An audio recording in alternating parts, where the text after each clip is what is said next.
Donald Trump is currently panicking outside of the White House as Iran has issued a deadly warning. Donald Trump is saying that his new golden ballroom will be able to repel the drones and ballistic missiles that Iran may be ready to shoot at him.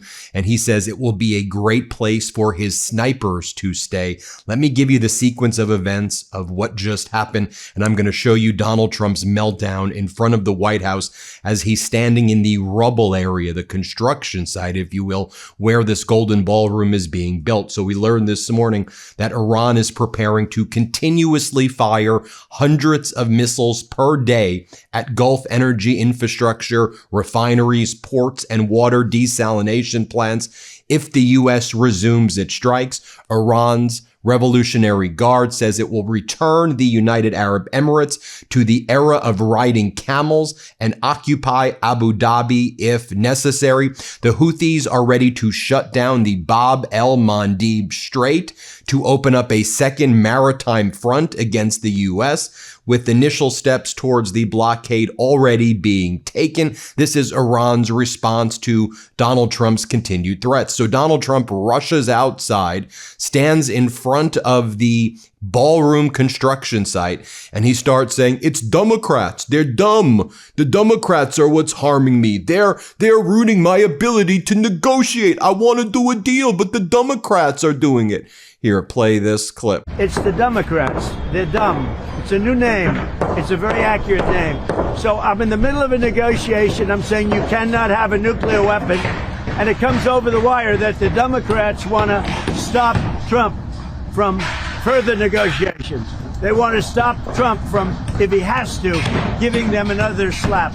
They want to have a nuclear weapon. Then a reporter asks, all right, Donald, so how many days does Iran have to come to the table in your mind to do this deal? And Trump's like, 2, 3, 4, I don't know, next week, the week after, I don't know. Here, play this clip. How long does it take for Iran to come? Well, I mean, I'm saying 2 or 3 days, maybe Friday, Saturday, Sunday, something, maybe early next week, a limited period of time. Because we can't let them have a nuclear weapon.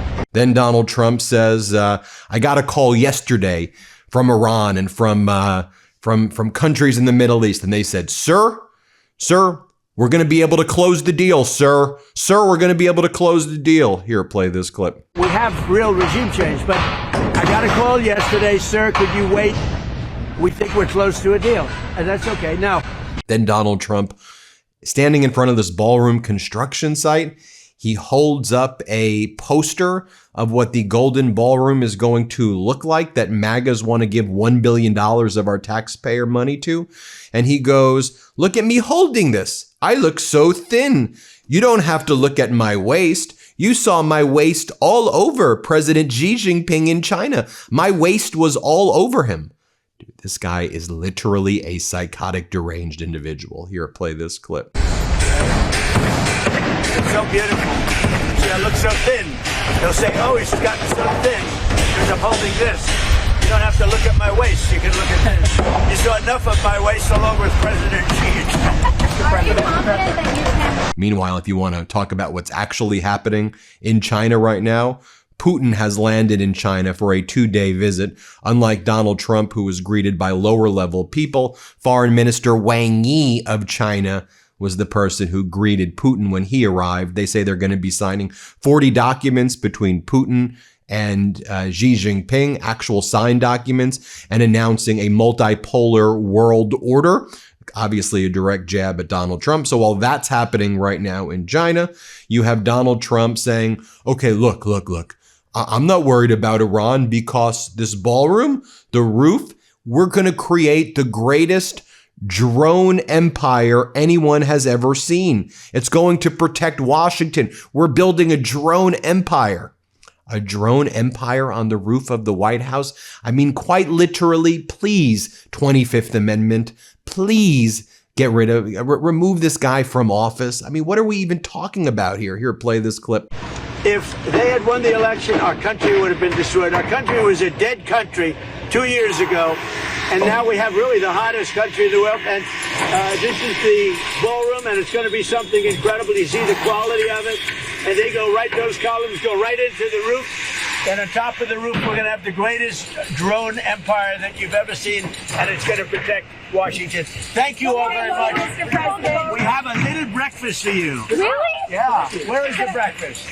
And a reporter says, all right, Donald, so how close were you from escalating the attack on Iran? How close were you from striking Iran yesterday before you said that you got a call from all these Middle East nations and they were saying, don't do it, Donald. We're going to make a deal. He said, the guy lies about everything. He's like, I was an hour away, 1 hour away. Here, play this clip. Nice to see you, by the way. Mr. President, Good job. how close were you to striking Iran? You said I was an hour away. We were all set to go. You're talking about yesterday. Yes. We were going to be striking it would have been happening right now. Yeah, it was all done. Like the boats, the ships are all loaded. They're loaded to the brim. And then he's like, I'm not scared. I'm not scared. The ballroom is a shield. It's a shield. Here, play this clip. I want to do things, but everything that you see and the money that's being put up to build the ballroom, and again, the ballroom, it's necessary for the ballroom to be built with what you see over here. It's all knit in. The air conditioning, the heating, the drone capacity, the shield. You know, the ballroom becomes a shield for everything that you see right here. Then he's like, look, just so you know, what I mean by a shield, if a drone hits the ballroom, it bounces off. And it's also a drone port. It's a drone port and drones bounce off. Don't you understand what I'm building here? Here, play this clip. Developed in such a way that we can have military there, but the entire roof is developed for military. They're very high. They're higher than just about anything else. They have a 360-degree vision of Washington, D.C. They have a massive drone capacity. Not only is it drone-proof, if a drone hits it, it bounces off. It won't have any impact. But it's also meant as a drone fort, so it protects all of Washington, the roof of the building. Okay? Now, He's like, we've got great sniper capacity also for our snipers, not the enemy snipers. The enemy snipers aren't allowed on the roof. Just our snipers are on the roof. This guy is beyond paranoid right now. Here, play this clip. Drone-proofing, the missile proofing, we have, and the drone capacity upstairs. We can have all sorts of military up with it. I hate to use the word snipers, but we have great sniper capacity. It's built for our snipers, not the enemy snipers, our snipers. And because of the height, we get a very clear view of everything all over Washington. Yeah. The president mentioned that things. Then he's like, but look, we took parts of this building from different parts of the world. You see that? That's Rome. You see that? That's Greece. Play it. See over here. And again, this is taken, these great classical buildings, they're taken out of different parts of the world from very glamorous times. This is Rome. They like the flat roof. Greece likes they call it the triangles, and you see that. This is a porch that looks out over the city. Also, it's developed in such a way that we can have military there, but the entire roof is developed for military. They're very high. They're higher than just about anything else. They have a 360-degree vision of Washington, D.C. And he's like, and this, he does more of this. He goes, this is Greek, or it comes out of Greece. This faces the treasury. That's Rome. You have two facades. Here, play it. So, and they've had a lot of catastrophes with it then. So we have this, and if you take a look at this section, this is the different facade. So this is a Greek, more or less. It comes out of Greece. This is the ultimate facade for Greece. This faces the Treasury building. This is a different facade. That's Rome, and that faces the Washington Monument, the Lincoln Memorial, etc. So you have two facades. Primarily, you have two entrances. You have here. But the primary entrance is through the White House, directly through the White House. Then he talks about the reflecting pool, and now he calls it the reflecting lake. And he's like, Obama and Biden, they tried so hard for the reflecting lake, but no one can do the reflecting lake like I can. No one. No one can do fountains like me. I do the best fountains all in DC. Here, play this clip. Water fountain. We didn't have one water fountain, and I think we have 40. We didn't have one in Washington that worked, and soon they'll all be working. Many of them work right now. And I think one of the best things, President Obama, President Biden spent much more than $100 million on the reflecting lake between the Lincoln Memorial and the Washington Monument. They spent much more. They spent, some people say, $200 million. You know what they got out of it? A closed lake. It never opened, and when it did, it shut right away. It leaked. It was a disaster. I'm doing a job on the reflecting lake for a fraction of what they paid. And then Donald Trump claimed that the reflecting pool, or as he calls it, the reflecting lake, will be waterproof. He says the lake will be waterproof. Here, play the clip. I'm doing a job on the reflecting lake for a fraction of what they paid. Now, I've upgraded it I got so into it. I've upgraded it like you wouldn't believe. I'm doing all the walkways outside. I'm doing it properly. But it's a much bigger job. But you see it's happening now. It's going to be beautiful. It's going to be waterproof. It's going to be reflecting again. I took over a dirty, filthy thing that wasn't open, and it was disgusting.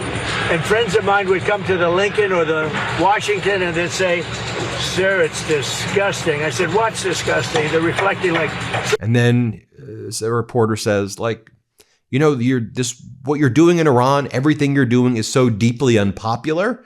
You ever plan on explaining it to the American people? Like, what are you doing? Like, what is actually happening right now? And Donald Trump's like, I don't have to explain it to people. I'm just getting it done. I don't need to explain it to Congress. I don't need to explain it to the American people. I'm focused on my ballroom. That is it. Let's play this clip. Well, I'm not doing this politically. I'm doing, look, everyone tells me it's unpopular, but I think it's very popular. When they hear that it's having to do with nuclear weapons that could take out Los Angeles, could take out major cities very quick.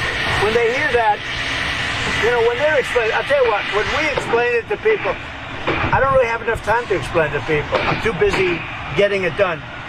When they understand, I think it's frankly very popular. But whether it's popular or not popular, I have to do it.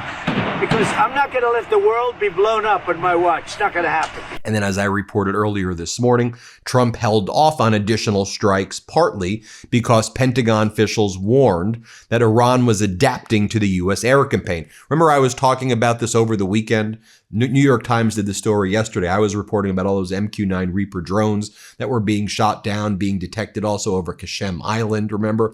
And the New York Times confirmed this yesterday. Iranian commanders had studied U.S. fighter and bomber flight patterns, possibly with Russian assistance, making American operations more predictable and increasing the effectiveness of Iran's air defense. Officials cited the downing of an F-15E and the damage to an F-35 as signs the risk to U.S. aircraft was rising. And so what Donald Trump does in response to that is he once again extends the removal of sanctions against Russian oil. Naturally, when Russia's helping kill Americans and go after America and kill American allies, what do?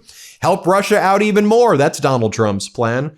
And then you have Donald Trump in front of the ballroom saying, I paid for this all of myself. This is my gift to you. You didn't pay for any of it. And now you want taxpayers to pay $1 billion for this. Let's play this clip. You do it a different way. So all of this was paid for by myself. And because I keep hearing we are making a gift of this one. This is a gift. This is not going to be paid for by the taxpayer. Meanwhile, while Donald Trump was doing whatever the hell that was, the top NATO commander in Europe, General Alexis Grinkowicz from the United States, he talks about removing U.S. troops removing U.S. committed troops to NATO from Poland and from Germany. Here's what he has to say. Play this clip. Emily, in accordance with President Trump's announcement, it'll be 5,000 troops coming out of Europe. As I mentioned in my opening comments, a fair number of those come from the Armored Brigade Combat Team that is returning. And the U.S. has also already announced that the previously planned deployment of a long-range fires battalion will be curtailed and will not start occurring. There's some other additional minor elements that'll be shifting as well. The planning is still ongoing for what those are for another several hundred troops. And so we can talk about that a little bit later, but the total number is 5,000. And then this morning we also learned, but we didn't have to know the story, we know this to be the case, that the Government Accountability Office, in their latest audit of the Trump regime's first year, found that fraud, abuse, and waste actually rose 13% last year. Despite Elon Musk and Doge saying that they'd cut $1 trillion from the budget, the Government Accountability Office and Market Watch reported this as well of what the GAO wrote. Federal waste came to about $153 billion. That's a rise of about 13% year over year. And with projects like this, of course, that's going to happen. Alligator Alcatraz closed after 1 year of wasting $1 billion to house 1,400 immigrants. That came to an eye-popping $714,000 per immigrant who was put in these cages. But the military-industrial complex made money. And we now see that the 30-year Treasury note yield is at 5.18%. That's the highest level since July 2007. These high Treasury yields are unsustainable, okay? They are unsustainable. The increase in our debt right now is surging. The Treasury is going to have to, take emergency measures, soon. I think they already are behind the scenes. And then I'll leave you with this as well, because as I've noted from the outset, everything with this Trump regime is a lie and a cover-up. So remember those two U.S. KC-135 Stratotanker, those big planes that collided over Iraq on March 12th, killing 6? Remember that? Pentagon said the skies were friendly, no hostile fire involved. But the initial intel reports actually detected Iranian-backed militia anti-aircraft fire in the area at the time, suggesting that the pilots probably took evasive action, and that's what led to the crash. Not that they just crashed into each other in friendly skies. Military leadership dismissed those reports as mistaken, but military leadership under the Trump regime now lies about everything. That was reported in The Atlantic this morning. Thanks, everybody, for watching. Hit subscribe. Let's get to 7 million subscribers. We appreciate you as always. Want to stay plugged in? Become a subscriber to our Substack at MeidasPlus.com. You'll get daily recaps from Ron Filipkowski, ad-free episodes of our podcast, and more exclusive content only available at MeidasPlus.com.